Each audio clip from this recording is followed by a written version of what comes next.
เราทำมานาจบจะหันแล้วก็นิมนต์ครูบาอาจารย์เข้าไปในวัดเนี่ยก็มาสืบจัตตากันแถมเมียกะเนาะสืบจัตตากันแล้ววันนี้ไปจะทอดผ้าป่าทอดผ้ากฐินนะซะได้เนาะวันนี้ตาลอย่างเดียวนี่นะ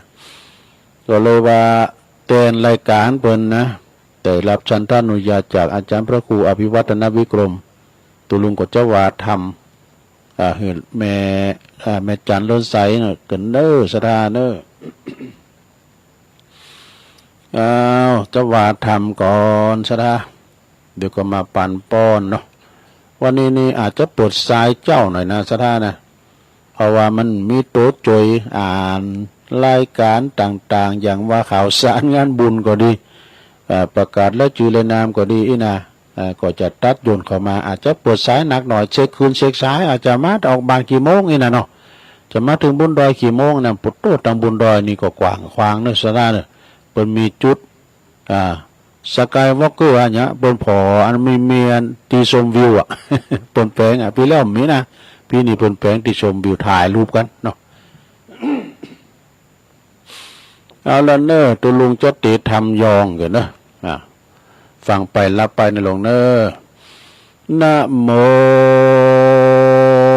ตัสสะภะคะวะโตอะระหะโตสัมมาสัมพุทธัสสะ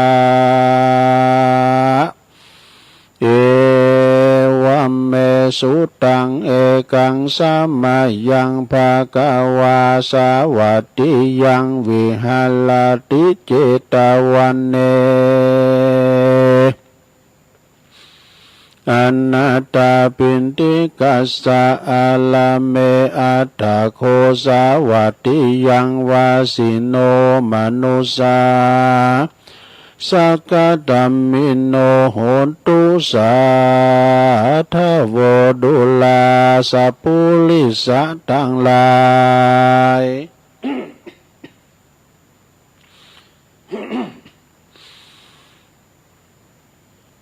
อีตังเสียงขายดีซะได้เดี๋ยวกันเนอะน้ำอุ่นท่านมาหาก็วันนี้ได้สุมาได้จิบน้ำอุ่นหน่อยเนาะ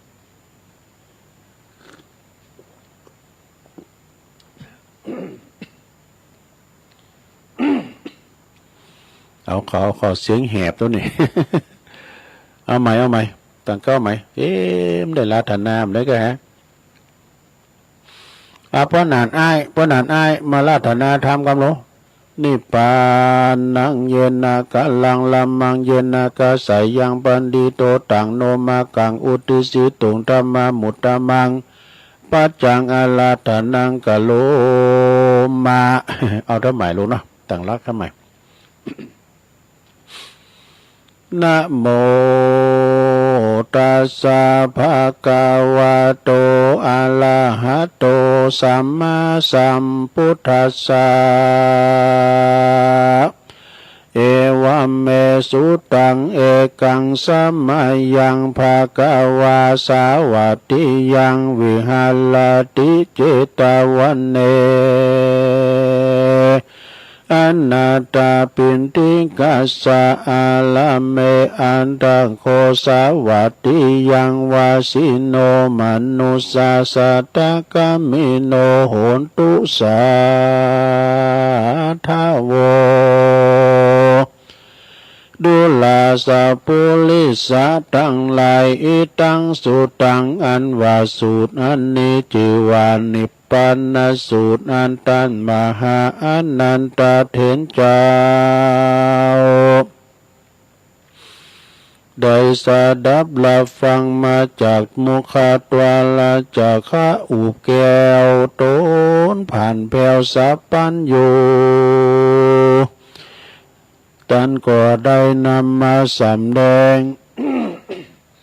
แก่มหากัสสปะเมื่อเขาพาสุมสู่สังฆายนาธรรมวันนั้นว่าดังนี้พันเต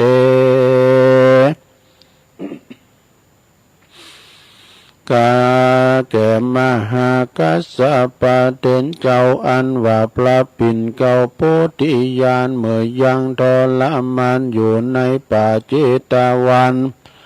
โปรดบรรณาสัตว์สี่หมู่ในที่อยู่ตามกลางสงฆ์ว่าดังนี้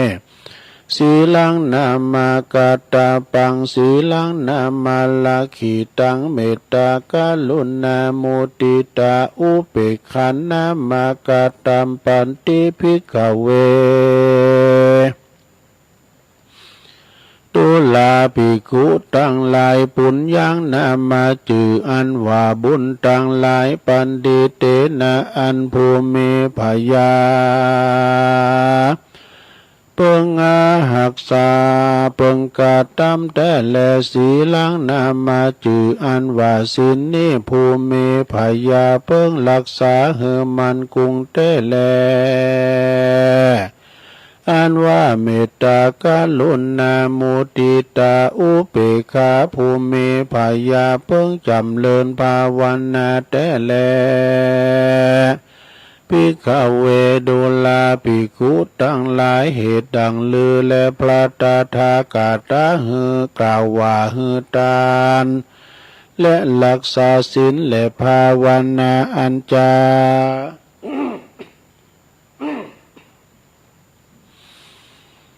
ฮิด้วยมีแต่แลสัตตานามาจืออันว่าสัตตั้งหลายในโลกย่อมวิปโยคแปรปวนสัตว์ทั้งมวลที่มาบังเกิดเอากำเนิดในสงสารบ่สุขสำลานมันเตี่ยงหูความเหี่ยงไปมาย่อมมีจันละแก่เท่าและตายไปประการหนึ่งไปบ่อาจจะกฎหมายลู่ใดยังปีเดือนวันยามตายมีแต่เจ้ามีแต่องค์พระมุนีนายสัมมาสัมพุทธเจ้าและอริยสงฆ์โคดเงาอรหันตาเหตุนี้ภูมิพยาจงพิจารณาคือที่ให้รู้แจ้งตีเป็นแก่นสารคือสารละเข้าของใจเตตานะเพื่อตัดมาเฉละธรรมกรรมท่านนี้อันจักใดเป็นติอุปธรรมเป็นปาไตอย่างคือเข้าห่อเป็นสาเบียงต่อต่างไป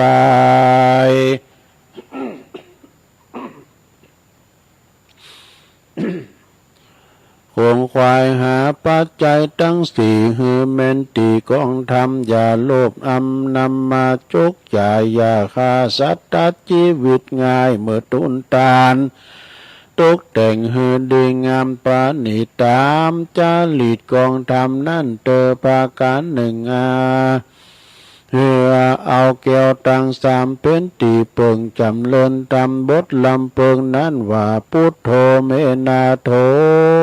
ธัมโมเมนาโธสังโฆเมนาโธ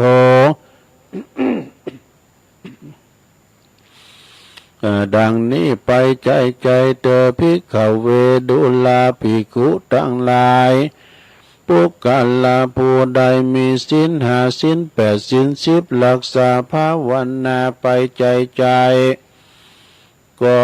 จักมีอานิสงส์ห้าประการดังพระจินนามานเตสนาไว้ว่าสุขังสุปฏิสุขังปฏิปุจจติปาปะกังสุปินังปัสสติ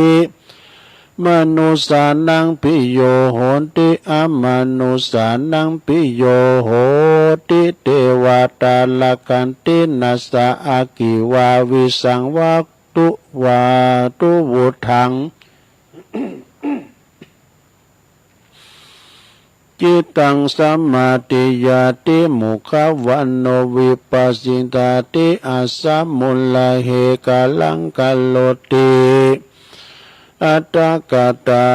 อันนี้อานิสงส์ที่จะไขว่าปุกกะลาผู้หนึ่งผู้ใดเอาเมตตาเป็นที่ปึงจำเริญดำจุคืนวันบ่ขาดยามรับก็หากเป็นสุขเหลือหลายตื่นขึ้นมาก็สบายจมจืนบ่ฟันหันไล่หือตื่นตกใจแม่นไปตีตั้งใดก็มีผู้โหมระไคพุงฝูงผีปีศาจน้อยใหญ่ปิยาแปลงเทวดาเตรียมแฝงวงแวดเฝ้า ไฟยาปิดเลยหอกดาบนั้นเล่าบอกข้าหือตายจิตใจมุ่งหมายเป็นสมาธิได้เลี้ยวด่วนใบหน้างามแหลบล้วนผ่องผิวใสสติก็บ่ลงไหลเมื่อกาทำการละมรลานาดกันสมปานยังบ่อาจถึงมรรคพลาผลย่อมมีจันพรหมเป็นที่ไปบังเกิดอันนี้ก็เป็นอานิสงส์อันล้ำเลิศแห่งเมตตาเอกาตาสาสำรวม11 ข้อกล่าวโดยอัญญปอเป็นที่เข้าใจความก็มีด้วยประการดังกล่าวมานี่แหละนานิปานนาสุตังนิทิตังขียาอันเตสันนายังธรรมนิปานนาสูตรอันแควบอันยอก็บังกลมโสมเรศเดชเลี้ยวตามนี้ก่อนแล้วเอาเสียงไปนะลงเนอะตัวลุงย่านนั่นเอง เสียงแหบไปแหบไปสะทาก็เลยตีดปิ้นหย่นปิ้นหย่อยกันเนอะสะทาเนาะเดี๋ยวก็จะผักกินน้ำกินน้องให้กำน่ะเดี๋ยวเอาปอนนี่กันเนอะเอาปอนกับแม่ลุงแม่จันเลื่อนสายก่อนเดี๋ยวตัวลุงก็จะผักเศษสักกำเดี๋ยวก็มาเข่าทำกำนะประขับประคองกันไปกันเนาะสะทาเนาะพอถึง5 โมงก็ท่านมาหาก็จะมาเข้ารายการต่อจากตุลุงในยามนี้ก็เปิ้นรับเปิ้นไหลมดตุลุงมานั่งนี่บอมเกรงใจเปิ้นที่จริงเปิ้นก็รับพองตื่นพองนะเวลาอันคอมมีปัญหากล้ามยามมีปัญหาเปิ้นจะลุกมาพอจีก็นอนอยู่ไกลเนี่ยเนาะเสียงปิ้นใจเฮ้ยย่านโหแฮมตลอดสุมาเด้อสระเด้อเสียงอรรถรสในการฟังเนาะนอกสถานที่มันยินจ้ะ ก็เดี๋ยวก็กะแอมกะไอไปน่ะเกรงใจพี่น้องสถานที่เพิ่นฟังดูเสียงรถมันประขึ้นมาแล้วรถไผหมุนรถปะเลิมมาแล้วนี่ เอาปองกับแม่จันกันเน้อเอวังโหตุดีและอาจารย์ในวันนี้ก็หากว่าปินวันดีสลีสุปมังกลกตาอันประเสริฐล้ำเลิศยิ่งกว่าวันและยามตั้งหลายบัดนี้ไม่มีแม่จันเลื่อนสายได้ปากันตกแต่งแปลงพร้อมน้อมนำมายังมัตุบุภาลาจาดวงดอกคอตอกดอกไม้พร้อมกับธรรมเทศนากีฬานาปัจเจตยวัตถุตานตั้งหลายหมากมวลฝูนี่มาเป็นตานเปิดจากอุดิศาแผ่กุศลนาบุญตานไปหาอย่างจิตดวงวิญญาณของแม่อุ้ยหมอนท่าแก้วมาซึ่งปิ้นแม่ที่ลงหลับรับขันไปสู่ปาลโลกปนาร้อนหาว่าได้จะวางจิตใจอาลุมอะไรไปบ่จางได้ไปตกต้องวางอยู่ในระหว่างประตูจตุละอาบายได้ไปกับกายไปเกิดเป็นพิราเพศทุกขเวทนาห้อนก็บ่ได้อาบยาก็บ่ได้กินอย่างได้เฮก็ดีก็ขอกุศลบุญญาราศีอันนี้จงได้ไปหลอดไปถึงในกาละวันนี้ยามนี้ฮือได้กินได้บริโภคได้ปิ้นข้าวติบน้ำติบได้ปุ่นเสียจากตียากได้พรากเสียจากตีทุกข์ฮือได้เสวยความสุขในสัมปรายภพนั่นจงจะมีบุญกุศลอันนี้ขอปิ้นพ้นสัตว์ตอนยอดมาสร้างพิทักษ์ปกปักรักษายังครอบครัวของแม่จันเลื่อนสายปลอบลูกหลานท่านเต่าอยู่ดีมีสุขอายุมันขวัญยืนมีโจกมีใจหิมาก้าขึ้นอยู่ก็เฮือมีใจแม่นไปทางใดก็ขอเฮือมีโจกมีลาภผ่าแป้ข้าศึกศัตรูหมู่ม่านทั้งหลายนั่นจุงจักมีเตียงแต่ดีลีอิชิตังปฏิตังตุมหังคิปะเมวัสมิชาตุสัพเพปูเรนตุสังกปาจันโทปนาลโสยะถามณีโจติลโสยะถาสัพพิติโยวิวัจจันตุสัพพะโลโกวินาศตุมาเตภวัตวันตรายโยสุขีติคายุโกภวะอาภิวาตานาสีลิสานิจังวุตาปัจจายโนจัตตาโลธรรมาวัตันติอายุวันโนสุขังปะลังสาธุสาธุสาธุหับปอนกันไปเป็นติดเรียบร้อยเนาะได้บุญได้กุศลเหมือนกันหมดเนอะศรัทธาญาติโยมทั้งหลายเนอะ ลืมจือไปแม่เพนขาวเตี้ยตัวเนอะแม่เพนเปิดหยาดน้ำเหรอ เพราะว่าถ้าตุลุงเตี้ยทำก็ขอห้อยตัวเนอะนี่นะแม่เพนขาวเตี้ยศรัทธาญาติโยมก็เสียงรถเคืองรถยนต์ก็กำลังขึ้นมาเปิ่นจะอยู่ในบ้านเฮานี่กันเนาะเพิ่นก็อาจจะขึ้นมาตุ่มข้าวหุงปลาเลงเนาะโฮงตาลเพิ่นก็มีขนาดเด้อศรัทธาเพิ่นก็แปลงไว้ตีบุญดอยพุทธศรีคีรีนี่นะเพิ่นก็แปลงไว้อย่างกูปีเพิ่นก็จะมีห่านมีหยังอีกเพราะว่าสถานที่นี้มันยาวเนาะยาวไปถึงปุ่นถึงดอยแต่พระธาตุเจดีย์กันฉะนั้นวันนี้ก็งานบุญก็มีหลายตีศรัทธาวันนี้วันที่6ว่าวันเสาร์ตี5เปิ้นว่าเสาร์5งานบุญมีหลายตีวันนี้ก็วันที่6แล้ววันติดเนอศรัทธาแต่ละวัดแต่ละว่าก็มีงานบุญงานกุศลข่าวสารงานบุญก็ไม่ได้เอามาเนาะศรัทธาเนาะก็เลยมีข่าวสารงานบุญที่คือใดวันนี้ก็มีหลายตีกับวัดของสมณเณรเอาหลักเขาแถมวัดสันเมืองวัดดอยแดนเนี่ยเนาะวัดพระบาทอุดมหลายวัดหลายว่ามันว่าวัดนำดิบลงด้วยกันเนาะที่เปิ้นมีข่าวสารงานบุญแล้วก็วันที่6 7 8เลยทำพวกกับวันโกนแล้วเนาะวันที่7วันที่8ก็วันเดือนปิงเดือนยีปิงแหละลอยกระทงกฐินนี่ก็ตึกลอยกระทงตึกวันเดือนยีปิงดันเนอศรัทธาเนาะก็จะตึกที่เนาะจากนั้นนี่ก็จะปิ้นเข้าสู่เข้ากรรมกาประเพณีกาต่างทำหลวงพองนี่นะที่เปิ้นจะมีมาต่อไปเพราะฉะนั้นก็คณะศรัทธาญาติโยมทั้งหลายแต่ละวัดแต่ละว่าก็กำลังฟื้นฟูบักเก่าฮีดเก่าห้อยหลังเคยมีกันมาก็คือมีการมีงานกันต่อไปเนาะศรัทธาญาติโยมทั้งหลายก็อยู่ที่ไหนก็ดีกินกันไปทานกันไปศรัทธาเนาะเดี๋ยวตัวลุงจะผักจิบน้ำกันนะลุงเนอะ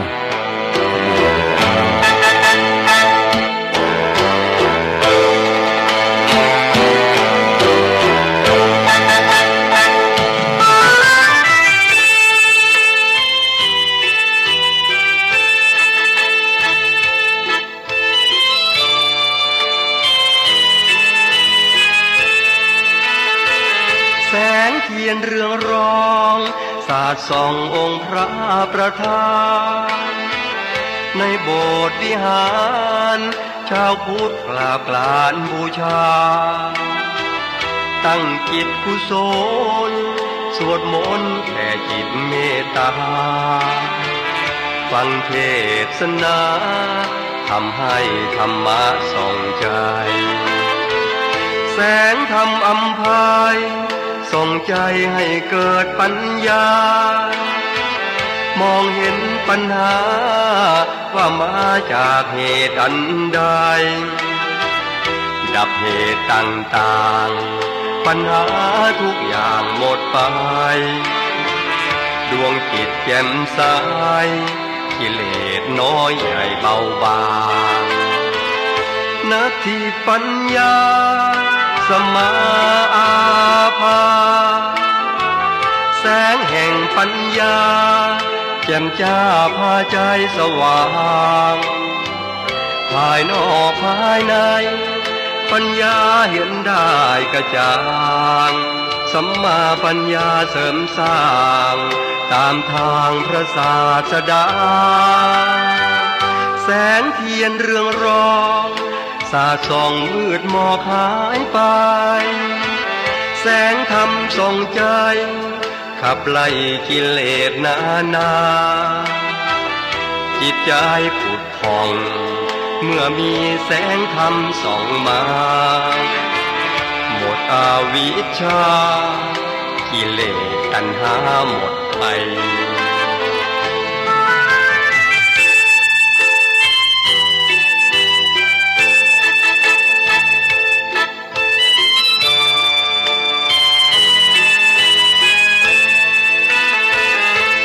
ทีปัญญา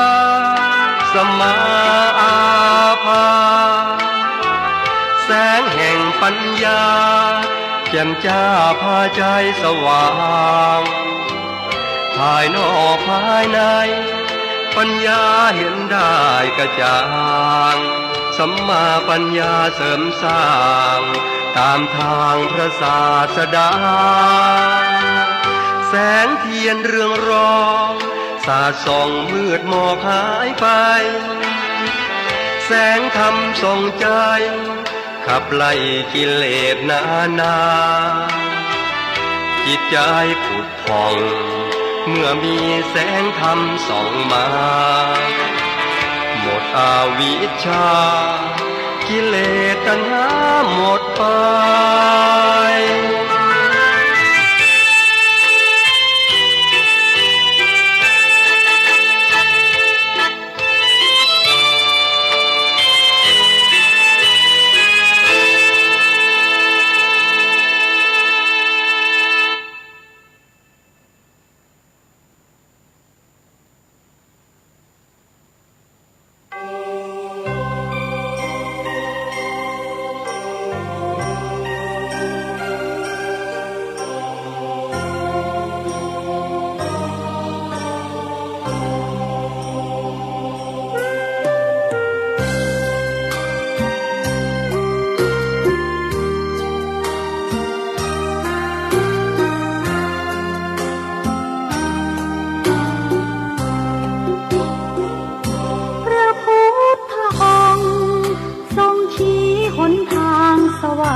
มนุษย์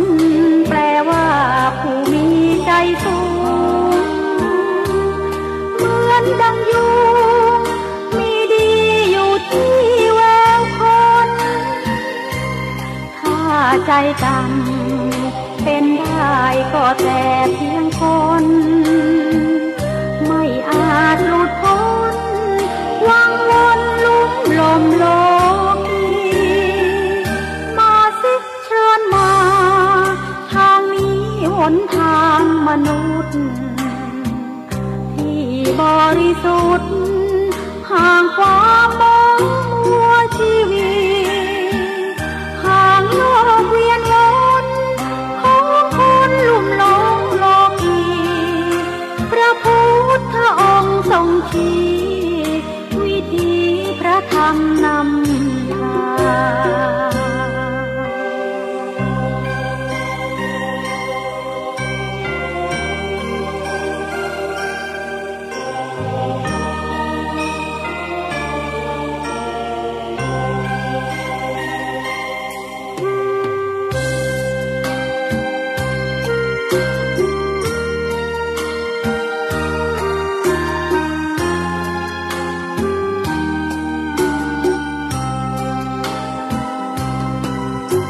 มนุษย์แปลว่าผู้มีใจสูง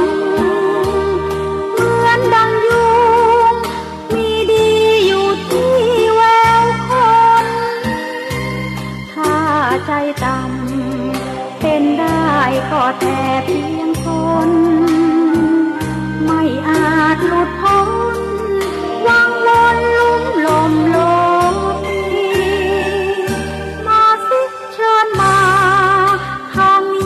หนทางมนุษย์ที่บริสุทธิ์ห่างความมองมัวชีวิ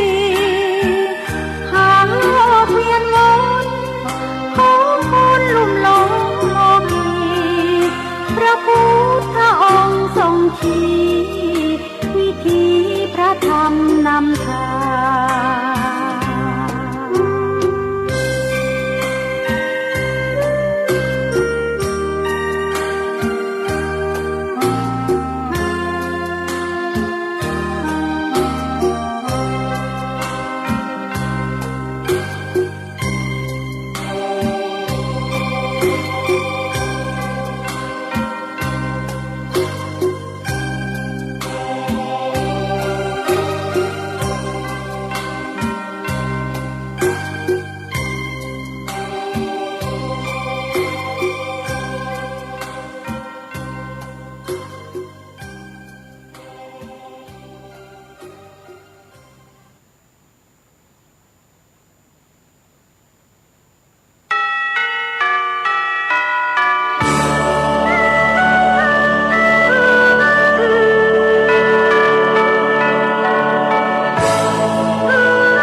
ศรัทธาญาติโยมทั้งหลายมาพบมาปะกันช่วงที่สองเนาะ ขณะนี้เวลาก็4 โมงปลายลุกกันมาแล้วบางพองก็ลุกมาตั้งแต่ตี 2ตี 3เนาะฟังรายการกันไปศรัทธาญาติโยมทั้งหลายเนื่องจากว่าวันนี้ก็เป็นวันติดเป็นวันขอบโคบางพองก็ไปแอวไปเอาลูกเอาเต่าไปทำบุญกันที่วัดที่วาที่ไหนเนาะแต่ละวัดแต่ละวาเป็นว่าถามเจ๊ว่าพ้นแล้วบรว่าแล้วรอต้นลุงวัดพระอาจารย์เอาลักพ้นแล้วพ้นจะมาก่อนพ้นได้มาพ้นติดงานก็เดินต้นลุงก็ประกาศพิษพานไปพองนะไปปีนวันเนี่ยเพิ่น อย่างพี่น้องนำดิบโลงเนี่ยไอ้นครปันดอนตองเปิ้นเป้จะโทรมาไปประกาศพิษงานเพิ่นสมมุติว่าเป็นวันที่20เฮาว่า21นี่เนาะมันก็เลยผิดพลาดไปเพิ่นมาเกิดประมาณวันที่21เราจะได้เลี้ยงเพิ่นนำมากะ มันมีแบบก็ต้องว่าเด้อเนาะซะได้เนาะจะผิดพลาดอย่างจีๆเปิ้นแล้วไปแล้วรอตะลุงก็เป็นหยังศรัทธาญาติโยมเนาะวันนี้ก็มาพบมาปะกันในรายการสเปเหระนอกสถานตีหรือว่านอกนอกวัดนอกวานอกของสงฆ์เฮานะภาคสนามไม่ได้เนาะ จัดออนไลน์อยู่บนเขาคุณแปะเบนสถานอากาศหนาวนะมื้อเจ้านี่นะสถานแม่บ้านเพิ่นมาตุ่มเขาแล้วหั่น ได้ยินเสียงรถมาไปทางพี่น้องศรัทธาที่เพิ่นฟังกันเนาะหลายตีหลายต่างหน้าวัดสุวรรณวิหารได้มื้อน่ะต่างปีนั้นถวินคำเวียง ปีนั้นวินนี่ก่อนเพิ่นขับรถอาจารย์ขึ้นค่ำเนาะเพิ่นก็เปิดร้านก้านะปุโตลาบขุมนะ หน้าวัดสุวรรณวิหารเนาะพี่อ้ายใต้โหตุลุงก่อนนั้นก็โตเคยกันเด้อวันนั้นก็ปะกันที่วัดบ้านใหม่ไปทางปอเสียวชัยด้วยเนอะปอเสียวชัยเหล็กกันทานะน้ำดิบน้อยปอเสียวสับประจวบแก้วสุก ปอเล่งอินถากันทาเขานี่พี่น้องต่างน้ำดิบน้อยน้ำดิบหลงพดแผวไฮดุงฟังกันหลายโพดไปทางเมืองเป่าเมืองฟางเจียงแสนเจียงไฮก็ฟังกันไปในรายการเป็นรายการวัดใจแต่เปิ้นตื่นเจ้าก็ได้ฟังถ้าเปิ้นตื่นเตอก็ฝันอยู่ในห้วงแห่งความนิทานะก็เลยค้นคว้าออนในไลน์นี่ดำค่ำเนาะในเมสเซนเจอร์ จะว่าดำค่ำเนาะ9 ข้อเตือนใจ9 ข้อเตือนใจ9 ข้อเตือนใจในบ่ได้เตือนหรือไผแต่เตือนกับตัวเองเนาะเคยว่าแล้วกันเนี่ยเนาะบ่เตือนไผเตือนตัวเก่าเนี่ยนะบอกตัวเก่าว่า1จะไปอิจฉาไผเนอะเพราะว่าบินสูงแค่ไหนพอถึงเวลาก็ล่วงลงมาทุกคนนี่ชาดาจะไปตีสินนินทาไผหันเปิ้นลำเปิ้นรวยก็จะไปคอย เปิ้นว่าเอ็นไปตนกจักตายถูกบ่งสักวันเนี่ยเปิ้นว่ากับในพราน ข้อที่2หัดมีความสุข กับตัวเองได้แล้วเพราะบ่มีไผที่จะอยู่กับเฮาตลอดไปนี่ไปมันอยู่ด้วยเฮาตลอดไปอาสดาจะโยมแม่แต่เฮาก็มันจะอยู่ด้วยเฮาตลอดไปนะถึงเวลาเฮาก็ไป ละสังขารตัวเก่าเนี่ยต่อไปพบหน้าพบอื่นกันต่อไปข้อที่3นะลงเนอะฝึกอภัยแล้วก็ปล่อยวางกับความเจ็บปวดเนี่ยปิ้นทีไปทีละนิดเปอเวลาเวลาความสุขของเฮาจะหนักขึ้นนี่ เกิดความหูน้อยๆเล็กๆน้อยๆในสดาเนอะเก่าข้อที่4แล้วนะฝึกเข้าใจกับคำติชมคำติก็หือเฉยๆเนอะจะไปมีอารมณ์อิทธารมณ์อนิธารมณ์แล้วก็คำเพิ่นชมก็ปล่อยวางนะปล่อยวางติก็เปอหือเก็บเอามาพัฒนาติก็ประวัติเพอก่อนี่ก็หือเอามาเก็บมาปิดเจรณาพัฒนานะแต่วัติเปิดทำลายก็อย่าใส่ใจ ก็อย่าเอามาใส่ใจนะข้อที่5ฝึกการเป็นผู้ให้แบบที่บ่ขาดหวังว่าจะได้ผลลัพธ์ตอบแทนอย่างสักอย่างนะคือการสร้างคุณค่าของการได้เกิดมานี่เฮาก็คือพองสดาเฮาหับมามื่นละหับมาหนักอย่างอาตมาเขาตุลุงท่านมหาเขาตุปีวันใหม่เขาไปเนี่ยไปกินไปทานเปิ้นนิมนต์ไปหับทานเฮาก็ทานไปทำเนี่ยเฮาก็ทานไปทำก็ดีแต่อาจารย์มหาบอกว่ายิ่งให้ยิ่งได้ยิ่งให้ยิ่งมาวันนั้นตุลุงไปช่วยงานที่วัดคันธวาสทุ่งปุยก็แปลงซองไปนะไปทำบุญเนาะเปิ้นสวดมนต์กันเจริญพระพุทธมนต์กันก็เอาปัจจัยใส่ไปขมใจหลายแล้ว10,000 ปาทำใจมันถึงไปใส่ไปพอดีก็ไปถวายครับท่านมหาปท9ท่านพระมหาชาญใจธรรมเมธีโอ้ตุลุงอันนี้อย่างนะโอ้เบาแล้วนะตุลุงมาช่วยงานก็ดีใจแล้วโอ้อันนี้ก็ท่านมหาแล้วก็ข้อที่7นะลงเนอะทำ3 ข้อก็เดี๋ยวจะเปิดสายแล้ว วันนี้มีกระบุนนักเจว่าหมดขี้ปุ่มแล้วก็7ฝึกการพอใจไขว่คว้าแต่พอตัวนี่ยังอะไรกินอะไรเกินกำลังก็ปล่อยไปวะมีแค่ไหนก็พอใจแค่นั้นนี่นะต่อไปขอคิดก่อที่8อยากไปโกบไผบะหักแต่จงเริ่มจากการหักตัวเองก่อนเพราะเสน่ห์ของการหู้จักหักตัวเองก็จะกระจายสู่คนรอบข้างนี่สระหักตัวเก่าเนอะข้อที่9สุดท้ายนะทุกวันนี่ก็คือมีการเปลี่ยนแปลงเสมอเนอะโลกเปลี่ยนไปใจของเราก็เปลี่ยนไปสำเตือนนะเปลี่ยนไปทางดีเนอะอย่าไปยึดติดกับอะไรที่เดิมแม่แต่ผมขนเล็บหนังฟันเนื้อเอ็นกระดูกเยื่อในกระดูก ร่างกายของเฮาเนี่ยมันย่ำอยู่ด้วยเฮาตลอดเนี่ยมันก็ไปล่วงเลยไปตามกาลเวลาหัดมีความสุขอยู่กับปัจจุบันได้แล้วนี่ข้อคิดเตือนใจนะเก่าขอนะจะได้นะของโยมยุพินหอมมาลาพี่น้อยสูงเข้าประกฏมีทำหลายขออยู่เนอะสถานเนอะมีทำหลายขอคิดดีๆทั้งนั้นนะแต่ก็ตังพุทธิธรรมคนเดิมก็ส่งมาหนองล่องหนึ่งก็ส่งมาเป็นขอคิดที่ว่าเอามาเผยแผ่สถาญาติโยมทั้งหลายได้หูได้ยินได้ฟังกันนะ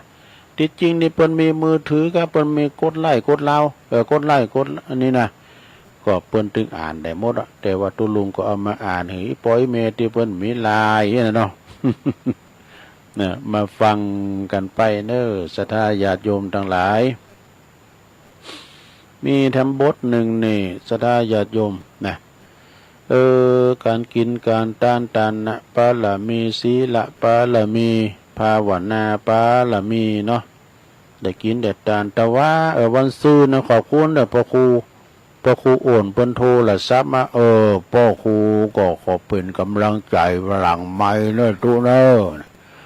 ะตู้ลุงพ่อครูฟังอยู่เนอะเปิ้นให้กำลังใจดีแต่พ่อครูโอนเปิ้นก็เป็นนักปราชญ์ทำทานหนึ่งตัวนี้พ่อครูบ่ได้อยู่บ่ได้ยั้ง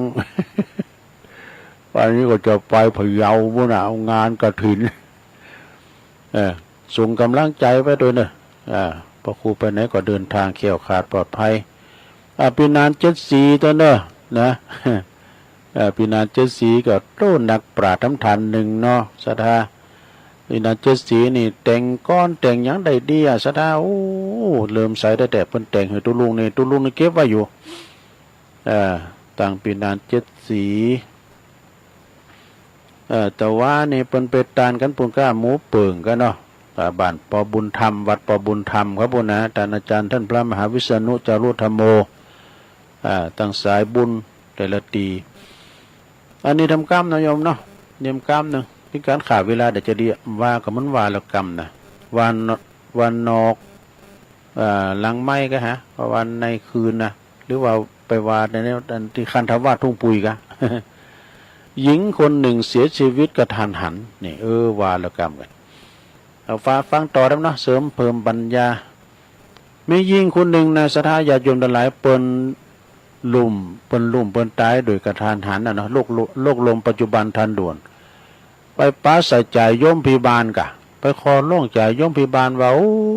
ยข้านี้ยังไม่อยากตายแต่เด้อเจ้าข้าขอเวลาจ่ายโยมพิบาลสักเดือนนึงว่ะขอเวลาสักเดือนนะเพื่อจะได้ไปสร้างงานที่ข้างยังบ่ได้สร้างยังบ่ได้แบ่งทรัพย์ให้ลูกให้หลานด้วยนะยังบ่ได้แบ่งมรดกตกทอดให้อันได้ไปสร้างก่อนยังบ่ได้โอนที่ดินนี่ยังบ่ได้ไปทวงหนี้ มีอันนี้เจ้าหนี้เนาะยังบ่ได้ทวงหนี้จากลูกหนี้ตัวอีกหลายอย่างอยู่เด้อขอไปจัดการทุกอย่างให้เรียบร้อยแล้วก็จะยอมตายว่ะนี่จะโยมพบาลว่าจะบ่ได้นี่บ่ได้เป็นเด็ดขาดหมดเวลาของเจ้าแล้วเจ้าเป็นอะไรตายถ้าอย่างนั้นก็ขอสัก2 ติดป่ะเนี่ยไม่ยิงคนนั้นก็ขอเวลากับจ่ายโยมพบาลทั้ง2 ติด2 ติดแล้วได้จ่ายโยมพบาลก็ว่าบ่ได้ถ้าอย่างนั้นก็ขอเวลาติดเดียวก็ไม่ได้จ่ายโยมพบาลก็เลยไปจนเด็ดขาดว่านาทีเดียวก็บ่ได้ เพราะว่าหมดเวลาของเจ้าแล้วแม่ยิงคนนั้นก็ถึงถามว่าทำไมบ่ได้นะจ่ายโยมพบาลก็เลยบอกว่าก็ข้าก็ส่งจดหมายกล่อมไปเตือนถึงวันแล้วดูหลายตือแล้วจดหมายกล่อมเนี่ยฉบับแรกไปเน็บไว้ที่2 ข้างนะโผก็งอกแล้วรู้ไงนะ ทำไมเจ้าถึงมาเข้าใจจดหมายของข้านะมีอย่างของส่งไปไปตูนข้างแรกจะฉบับแรกก็โหงอกแล้วเนอฉบับที่2ก็เขียวตลอดแล้วเนอฉบับที่3ก็ผิวพันธุ์บรรยาก็เหี่ยวแห้งไปแล้วเนอหยาบไปแล้วหย่อนยานไปแล้วมีตึงอย่างเดียวน่ะคืออย่างหูหูนี่ตึงสูงมาหลายฉบับแล้วเหรอน่ะจะโยมพิบาลก็เข้มเสียงเข้มบอกว่าจดหมายตีเตือนน่ะผมก็งอกหัวเข่าก็ปวดหูก็เจ็บฟันก็หลอนนี่ปวดเมื่อยไปตามร่างกายไปตามตัวโรคภัยไข้เจ็บอื่นๆอีกมากมายน่ะที่มาเตือนนะโรคเก่าเบาหวานไขมันความดันสินเลือดตีบนี่เอามาเตือนหลายฉบับแล้วนะทำไมเจ้าถึงบ่ฮู้น่ะแก่แล้วฮู้จักการเตรียมตัวตายอย่าไปงกว่ะเนี่ยอย่าไปงกวางแผนชีวิตให้ดีเนอะต้องฮู้จักเตรียมตัวตายอย่าได้ประมาทถ้าถึงเวลาตายจะได้มดโหงเนี่ยมดกังวลบ่ต้องมาขอร้องขอชีวิตเปิดไปสร้างงานเนี่ยอันนี้จ่าโยมพิบาลได้บอกไม่ยิงกุนันนะ แล้วจ่าย่มผ่าบ้านก็เลยมากระซิบข้างหูตูลุงทำกามเปิ้นบอกว่าตัวเกมตัวแล้วเหรอ จะมาไก่ยังไงเปิ้นบอกไว้จ่าย่มพิบาลว่าตัวต้องถามบนดังหลายแล้วที่เปิ้นฟังตัวบนได้รับจดหมายของเรากะกี่ฉบับแล้ว ใจอ่อนได้ลงได้ได้ครับก็กี่ฉบับแล้วเนี่ยนะอันไม่ลงเขาไม่ยายเขาน่ะได้ครับก็กี่ฉบับแล้วจ้าไอ้น่ะ เอาละศรัทธาญาติโยมอู่กันไปอู่กันมา4:35แล้วตุลุงอย่างที่ว่าเนาะวันนี้ก็มาจัดรายการนอกสถานตีจัดตักตังลายกันนะลงเด้อโอ้คนดอยนกยุงไหวสาบารมีธรรมเนอในเมตตาธรรมหลวงพ่อพระครูสันติเจติยากรวัดเกตการามของเปิ้นวันนี้เปิ้นตอดกฐินเนอวัดเปิ้นนะวัดเกตการามแล้วก็วันที่8นั้นเปิ้นจะตั้งทำโลงเตธรรมมหาวิสันดรจาดก13กันวันคำเนอไปฟังเตกันด้วยที่วัดเกตการามนะ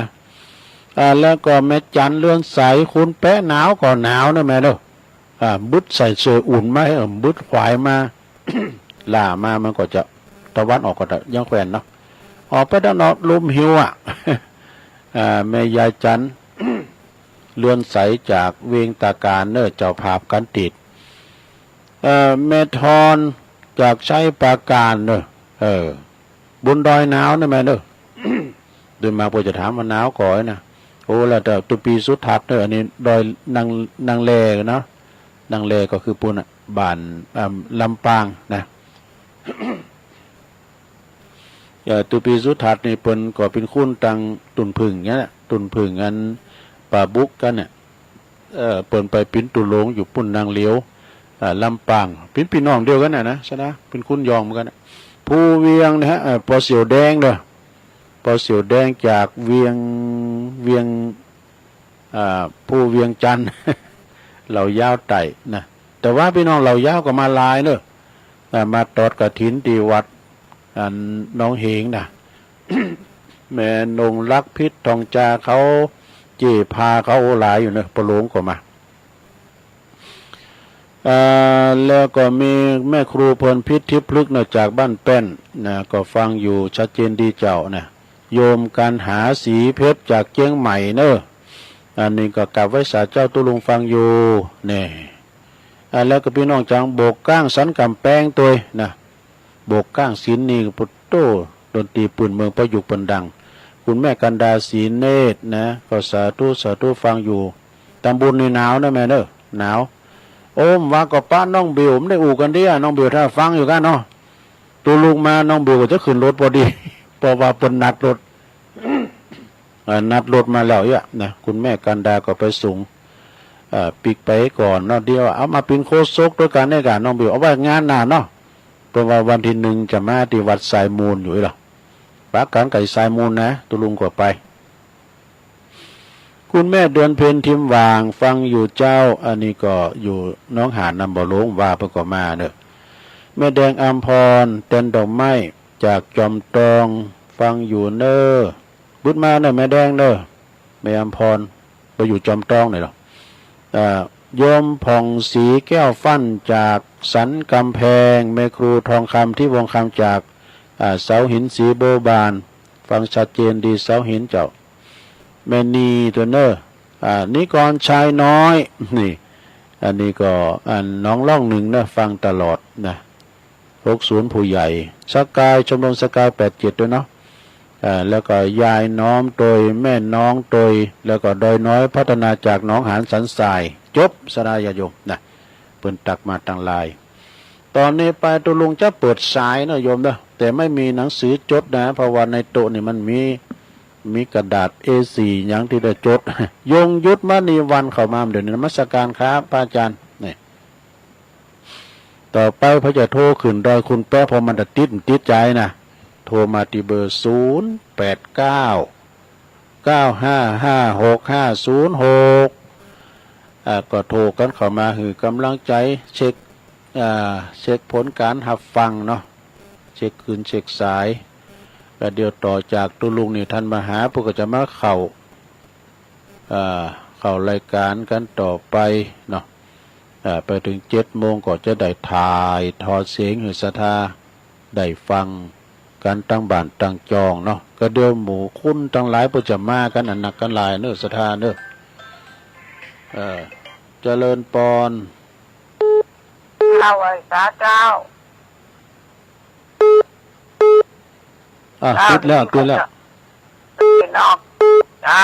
ที่จะอยู่กันนอนตัดดินเดานี่ขอยกมือ10 นิ้วอ่างอิงเอาสักตั้งหลายในสากลละลูกนี่มันมีพุทธานุภาพธรรมานุภาพสังฆานุภาพตลอดถึงบุญกินบุญตานขอบารมีพระครูวรธรรมนาแล้วก็ท่านมหาสมศาสตร์ตัวเองนะเจ้าได้กระทำบำเพ็ญมาในอดีตชาติก็ดีปัจจุบันชาติตอนนี้ก็ดีก็ขอบุญกุศลคุณงามความดีทั้งหลายเหล่านั้น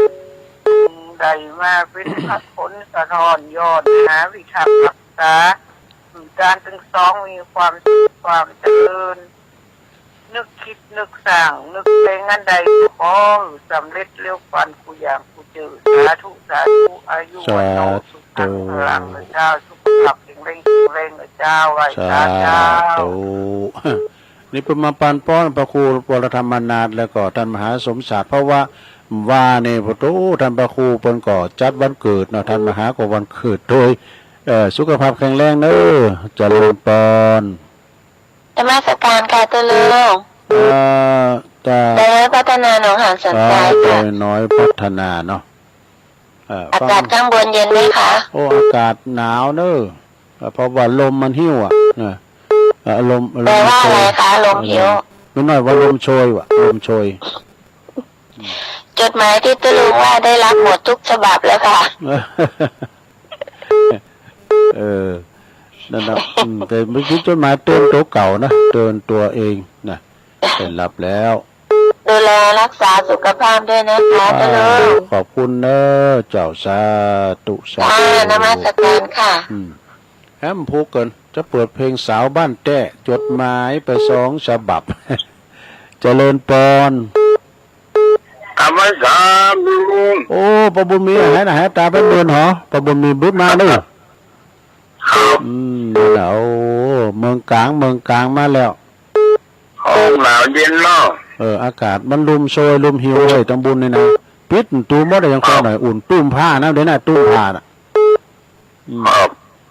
คือนี่ยังหนาวนะพี่นี่แต่หนาวแต่น้ำนองมันหนาวนะ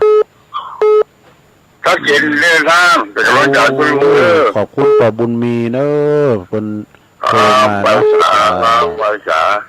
มื่นละแกละกาคุณเฒ่าเนี่ยโทรปบุญมีเจริญตอนเจ้าตัวลุงฟังอยู่เนอะรับตื่นอย่างนั้นตัวลุงว่านะเดี๋ยวมันตื่นพอ3 โมงไปแล้วเจ้าก็ไปตื่นอย่างนะตื่นมาก็ฟังต่อเนาะเจ้าวันนี้มีกันถินเนอะวัดน้อยนะเจ้าโอ้อนุโมทนาบุญเดินเด้อวัดเจ้าเตรียมหลายวันแล้วเจ้าดีแล้วเจ้ายินดีแม่เนอะสาธุเนาะสาธุเจ้าไว้สาธุเจ้าตัวลุงเด้อเป็นกำลังใจเด้อตัวลุงเด้อแต่เมื่อก็ปกปักกับผู้หมวดชัยพรผู้หมวดเพิ่นก็มาได้ปีก่อนเป็นประธานตอดกฐินกันนะผู้หมวดชัยพรพิมพ์สมุทรนะเจริญปอนเจ้าพระเจ้าตัวลุงเจ้าแม่สุธาดาเจ้าโอ้เสียดายไม่ได้ไปผมน้องวันเนี้ยฮะมันจะเริ่มปลูกไปแล้วเจ้าโอ้ปลูกหอมหัวโลงนะหอใหญ่ดีแล้วเจ้าอันหอมหัวใหญ่นี่วันที่20 ปลายวันแล้วก็เริ่มของน้องวันนี้เริ่มปลูกหอมบัวนะคะตัวหอมบัวนะเจ้าแต่ตู้เตยเนอร์ท่านยินดี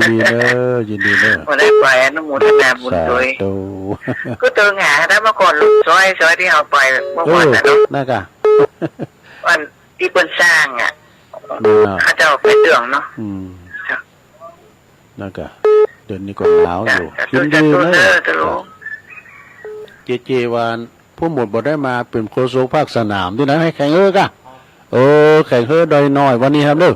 ถึงวันที่8นะผู้หมวดเปิ้นกับอาจารย์สำราญนาคชุ่มเปิ้นไปเป็นพิธีกรภาคเฮอที่ฝ่ายดอยน้อยเจริญปอน ไม่สาเจ้าตุลุงไม่สาวรักษ์เจ้าซึ่งชัยประการเนาะเจ้าตุลุงพระบาทอุดมมันได้ทายทอดกับเจ้าก่อนรุ่งได้ถามอันเดียวท่านมหาก็จะโทรไปบอกเหอันตุปิโลนกะตุปิโจเจ้าเปิดแล้วบอกออกเจ้าเริ่มเดือนนี้กันบ้าแต่ตะคืนแล้วเจ้าคนนั้นการอื่นไปหามันคนไหนบุญจังเจ้าตุลุงพี่ย้ำบุญอันแซ่บตั้งแต่ตะคืนเมื่อเจ้านี่บุญตุปิโจจะเป็นเจ้าไม่สาเจ้าตุลุงฟังตุลุงอยู่เจ้าสาธุเจ้าเป็นว่าดักแซบว่าเดี๋ยวก็เดี๋ยวท่านมหาจะโทรไปหาตุปิโลนก่อนตุปิโจเขาเจริญปอนไม่สาเจ้าตุลุงแม่สมภาดาแม่พิมพ์จ้ะแม่พิมพ์เนาะป่าแดดฟังเจ้าละบอกเจ้าฟังเจ้าแล้วเจ้าดีแล้วเดี๋ยวฟังต่อท่านมหาแถมเนาะเจ้าอากาศเย็นแล้วเนาะโอ้หนาวเนอะตอนนี้หนาวเนอะลุมโซยหนาวเจ้าชัดเจนดีเนอะยินดีเนอะเจ้าสาธุเจ้าวันนั้นแม่โนนเขาก็มาดูมอนฤาษีเปิ้นมาเสนอโตมากันหลายพี่น้องป่าเดชเจริญปอนสาเจ้าตุลุงมาแล้วเจ้าภาพใหญ่ แม่จันเอิ้นใสชัดเจนดีเท่าได้ฟังธรรมแล้วสาธุดีแล้วกันนี้แม่จันกับบ่ได้ตีโหดมดกับอุ่ยจีว่านะกันป้อนอุ่ยหมอนแล้วชัดเจนดีเท่ายังอยู่ลุมเนี่ยนั่นกะเครื่องบนมีสังเรียบร้อยท่านมหาบนเอามาถ่ายทอดวันนี้ก็ได้ถ่ายทอดวันคำกะจบรายการบอกอะดีกะคนใดไม่ไปก็ฟังวิทยุนะเหมือนกับได้ไปนั่นเนาะเหมือนกับอยู่ในงานตัวกันแต่ว่าปีกแรงปีกมาถึงบ้านก็พอ4 โมงนะฮะอันนี้มาถึง5 โมงปลายมาถึงบนยอดดอยไปนะ5 โมงปลาย6 โมงก็ทันมาหาเข้ารายการไปถึงเนี่ยยังมีตะวันอยู่นะไม่อยู่ยังถ่ายรูปก็อยู่โลยังตะวันส่องงานดอยได้หันอยู่นั่นกะตาติดหูยังไม่ได้กันนั่นกะตาติดหูติดเต้ๆประเดี๋ยวนี่นะได้ก็ได้หันโน้กันใจเอาต่อหันนั่นน่ะการมันแล้วการแล้วก็ลงโซ่เนาะอย่างปักตั้งเจริญน้องเฮงเนี่ยแต่ว่าขบวนนั้นต้นแดงเป็นนิมนต์นะแต่ก็คุณก็ลายด้วยตุนแดงคนหลังไหลกันไปงานบุญยิ่งใหญ่แท้น่ากะขอบคุณแม่จันเนอจ้าแม่จันสาธุแม่จันเดินใสเนอวิ่งตาการเจริญปอนไว้สาเจ้าตุงไม่อามอนนะเจ้าวันนี้ฟังอยู่วันนี้ตุลุงอยู่บนดอยเนาะอยู่บนดอยนะไปกับเสียงแหบไปได้ว่ะมันหนาวตุลุงมันเดือดพิษอากาศนะเจ้ารักษาสุขภาพเลยตุลุงก่อนหน้าก็ดื่มน้ำเนี่ยท่านมหาน้ำอุ่นวะเนี่ยดื่มน้ำว่าโอ้ยพอนื้อท่านมหาครับกูวัฒนธรรมมันนาดไปเนอะมันเกิดเป็นแต่ว่าแต่โอ้ยปอนเนาะก็อยู่ดีมีสุขเหมือนกันเนอะตึงตุลุงเนอะปันเด็กปันสูงเนาะเจ้าปันใหญ่ปันสูงสูงโดยอายุนะเจ้าขอบคุณแม่มอนนักเด้อเจ้าเจ้าตั้งท่าดอยคังเนี่ยแม่อมอนมาป้นฟังกันหลายตุลุงเลยว่ะแล้วเปิ้นโทมได้ก็คือหมายความว่าแม่อมอนน่ะเป็นตัวแทนก่อนแล้วกันเนาะเจริญปอนเจ้าแก่ไม่สาเจ้าตุลุงวันนี้ตื่นขึ้นมากับมีบุญแห่งวันได้ฟังทำได้ไหวพระตัวตุลุงเด้อธรรมะเจ้าเลยเด้อไม่สุกเกี้ยวศิลาพรสิเตี้ยเด้อเจ้าไม่ใส่พินมาไม่ใส่พินมาสอนหน่อยกันเจ้าไม่ใส่พินก็เรื่องมาสอออกดำเด้อ ตื้นสีขาวนี่นะเจ้ารู้สักเป็นดีเด้อ98.75ว่าด้วยสองสากวันนี้ชัดเจนดีเลย วันนี้ก็ฟังถ่ายทอดวันขำเนอะ เจ้ากลับไปสาเด้อสาธุเจ้า เจ๊ก็ว่าใครไม่ใส่พินนะมาซอนมาซอหำมันปันจุกโอใจท่านมหาด้วยวะไม่ใส่พินซอเลยเจริญปน กลับไปสาครับหลวง โอ้สมณเณรเอาลักนี่มนต์เลยครับเนี่ยจมูกนี่นะตาไม่เนี่ย วันนี้ได้ฟังแล้วเนาะวันนี้ได้ฟังธรรมเนาะได้ฟังธรรมนิพพานสูตรแล้วก็จดหมายเตือนทุกฉบับมันจะมีหมดแล้วเนาะจดหมายเตือนเนาะ จนหมาย ได้ ก่อ รั น บหมดละรับหมดละวันหนึ่งอันมีบ้องอันเขี้ยวบ้องอันยาวบ้อง7,700ที่บ้อง วันนี้ไปตัวหน่อยนะได้ เอาดูบัตรน้อยจะน้อยนะเดี๋ยวนี้นะไม่แห้มมันก็ไม่ได้หรอกครับโอ้บนน้อยหนาวเนาะลม หนาว เนาะ มาลมโชยเนอะ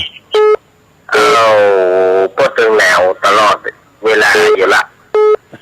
ได้ครับเป็นกำลังใจนะครับ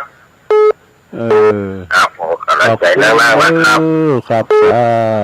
สาธุ ครับ วันนี้ก็สำนักสงฆ์ห้อมบุญดำเนินหลวงพ่อมานิดโทรมาหน่อยเนาะเจริญปน สาธุครับลุง อ๋อนพเก้าเนาะ ครับผมวันนี้ทำงานนอกสถานที่ครับ นพเก้าจากสารปีเนาะ ครับผมเป็นกำลังใจลุงนะครับ โอ้ขอบคุณเนอะครับสาธุอันนี้ก็เพิ่นฟังจากสารปีเพื่อจะโทรมาคือกำลังใจปันโจกโอยใจให้ท่านมหา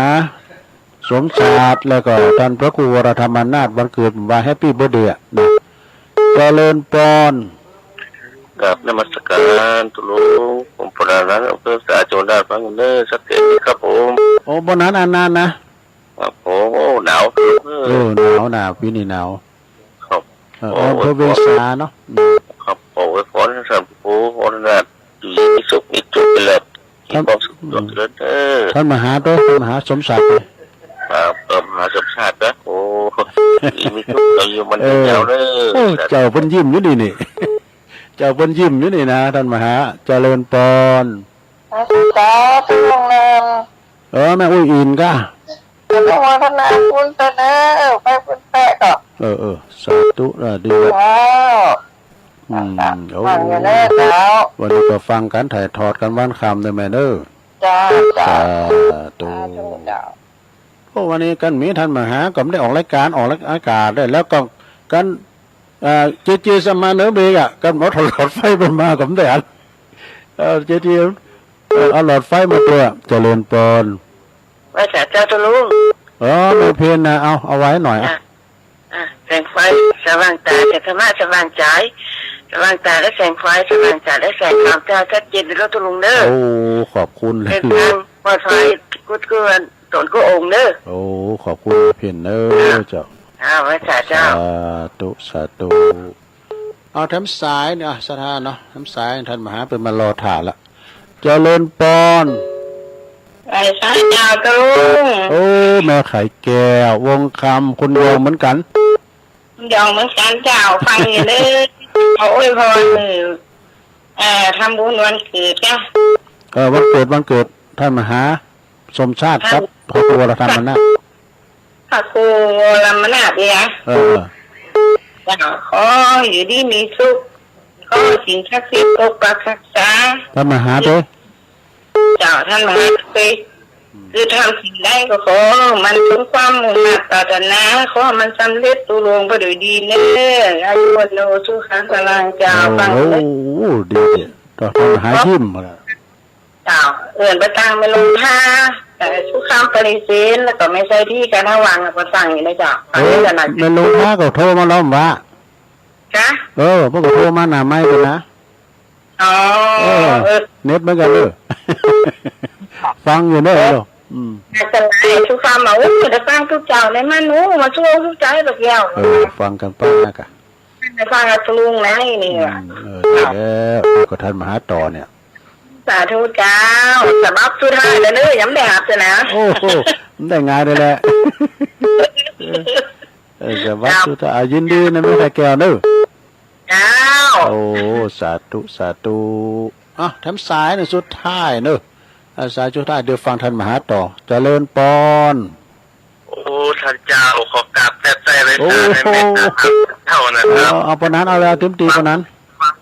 ฟังท่านเจ้าอยู่ตลอดแต่โทรบอกใครติดก่อนอื่นก็ขอใน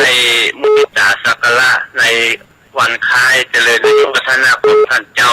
นัมปภูวรธรรมปัญนาและท่านอาจารย์วิชาตินะครับผมก็ได้ฟังรายการท่านตลอดผมได้มีโอกาสได้โทรขอท่านเจ้าทั้งสองได้มีสุขภาพสมบูรณ์แข็งแรงได้เจริญงอกงามไพบูรณ์ในประวรพระพุทธศาสนาขอได้เสริมยศเสริมสมณศักดิ์ท่านเจ้าก็ได้เจริญรุ่งเรืองค้าอยู่กับจูพระพุทธศาสนาสืบต่อไปขอกราบเจริญไว้สาแล้วครับ โอ้ ท่านเจ้า ครับ ได้ฟังรายการธรรมะท่านเจ้าก็โอ้ได้คติธรรมคำสอนได้พุทธาหอนสอนใจหลายอย่างครับก็ได้ล่าสมัยนะท่านเจ้านะคติธรรมถึงแม้จะออกหลายครั้งก็เตือนเราได้ดียิ่งขึ้นนะครับสิ่งที่ได้ฟังแล้วมันก็แจ้งขึ้นเป็นอานิสงส์มากขึ้นครับคนเอาบางทีมันก็เลยไปครับมันธรรมะเนี่ยเป็นสิ่งที่อยู่กับตัวเราได้ตลอดครับถึงแม้เราจะลืมไปแต่เราได้ฟังเราก็ได้สติขึ้นมาแห่งครับท่านพระคุณเจ้าก็ขอขอบพระคุณในเมตตาธรรมท่านเจ้านะครับที่ได้นำธรรมคำสอนแก่ญาติโยมและตัวกระผมนะครับท่านพระคุณเจ้ากราบไว้สักการะ โอ้ขอบคุณปนนั้นหนักๆเนอะปนนั้นสายย่างจากอย่างหนึ่งสลับปีเนอะสถานนักปราชญ์ทั้งทันหนึ่งเปิ้นก็มากำลังใจตัวลงฟังแล้วเตือก่อนพิ้นซังนะโอ้ขอบคุณก่อนนานแตะอาจารย์สายยันจากสลับปีเนาะอย่างหนึ่งก็คงจะยอบอย่างให้ตัวอีกก่อนเนาะสดาขอบคุณครูเสียงครูทรายเนอะจะล่ำเวลาทันมาหาไปนะเป็นนั่นก็คณะสดาญาโยมดันหลายดก็กำลังขึ้นมากันโลโลเนอะตัวลุงก็คนนี้ก็ฟังพักสนามวันคำเนาะตั้งอาตมาภาพแล้วก็ตั้งท่านพระมหาแล้วก็ตั้งปินันสิด้วยลำปางมาด้วยปินันสิด้วยลาไปก่อนโจดีมีใจมะกับจุพงจุตานเนอจัตตารโอธรรมาวัฏันติอายุวันโนสุขังปะลัง